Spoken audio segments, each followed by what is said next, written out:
Hello नमस्ते अनि हार्दिक स्वागत छ यहाँहरू सबैजनालाई। आज म एउटा विषयवस्तु लिएर आएकी छु। म सिधै विषयवस्तुतर्फ जान्छु।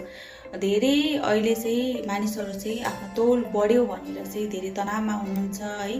के गर्ने के नगर्ने, के खाने के नखानेको अन्योलमा हुनुहुन्छ।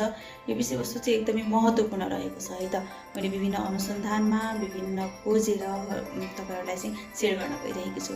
शरीरको तौल घटाउने यात्रा सहज बनाउनु छ भने केही मैले 5 यहाँहरूलाई तरिकाहरू दिँदैछु। ती तरिकाहरू यहाँहरूले फलो गर्न सक्नुहुन्छ है त। के रहेको छ त 5 तरिकाहरू अब म भन्न गइरहेको छु यहाँहरूको माझमा। तौल घटाउन चाहने व्यक्तिहरू कहिलेकाहीँ गलत तरिका अपनाउँदा निराश हुने गर्नुहुन्छ। धेरै जसो मानिसहरू तौल घटाउन कडा डाइटिङ र अत्याधिक व्यायामको सहारा लिनुहुन्छ, तर यो तरिका सधैँ प्रभावकारी नहुन सक्छ। यदि तपाईँ आफ्नो तौल घटाउने यात्रा सजिलो र प्रभावकारी बनाउन चाहनुहुन्छ भने मैले केही टिप्सहरू यहाँहरूलाई दिँदैछु है त। पहिलो विषय रहेको छ माइन्डफुल इटिङ। माइन्डफुल इटिङ भन्नाले खानेकुरामा पूर्ण ध्यान केन्द्रित गर्नुहोस्। धेरै जस्तो मानिसहरू टिभी हेर्दै, मोबाइल चलाउँदै वा हतारमा खाना खाने गर्नुहुन्छ, जसले गर्दा आवश्यकता भन्दा धेरै खाना खाइन्छ।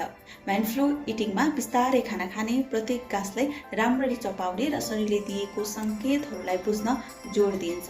अनुसन्धान अनुसार माइन्डफुल इटिङ अपनाउने व्यक्ति अतिरिक्त क्यालोरीबाट बच्न सक्छन् र अधिक सन्तुष्टि अनुभव गर्नुहुन्छ, जसले ओभर इटिङको सम्भावना कम गर्दछ। त्यसै गरी अर्को विषयवस्तु रहेको छ प्रोटिनयुक्त खाना।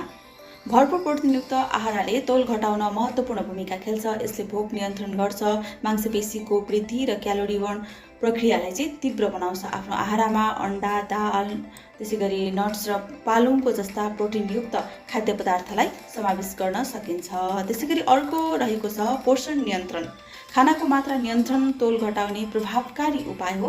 ठुलो प्लेटमा, यो कुरा ध्यानले सुन्नु होला किनभने एकदमै महत्त्वपूर्ण रहेको छ है त। ठुलो प्लेटमा धेरै खाना लिनुको सट्टा सानो प्लेटको प्रयोग गर्न सकिन्छ।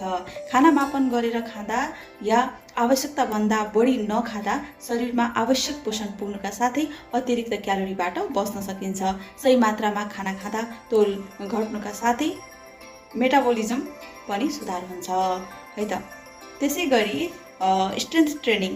तौल कम गर्न कार्डियो व्यायामसँगै स्ट्रेन्थ ट्रेनिङको पनि आवश्यकता पर्दछ। यसले मांसपेशीलाई बलियो बनाउनुका साथै शरीरको बोसो बढ्न हुने प्रक्रियालाई पनि तीव्र बनाउँछ। त्यसै गरी पर्याप्त निद्रा एकदमै महत्त्वपूर्ण विषय हो यो। पर्याप्त निद्रा पक्कै पनि चाहिन्छ। तौल नियन्त्रण गर्न पर्याप्त निद्रा र तनाव कम गर्नु पर्दछ। निद्राको कमीले इटिङ डिसअर्डर, त्यसै गरी चाहिँ तनावले कोर्टिसोल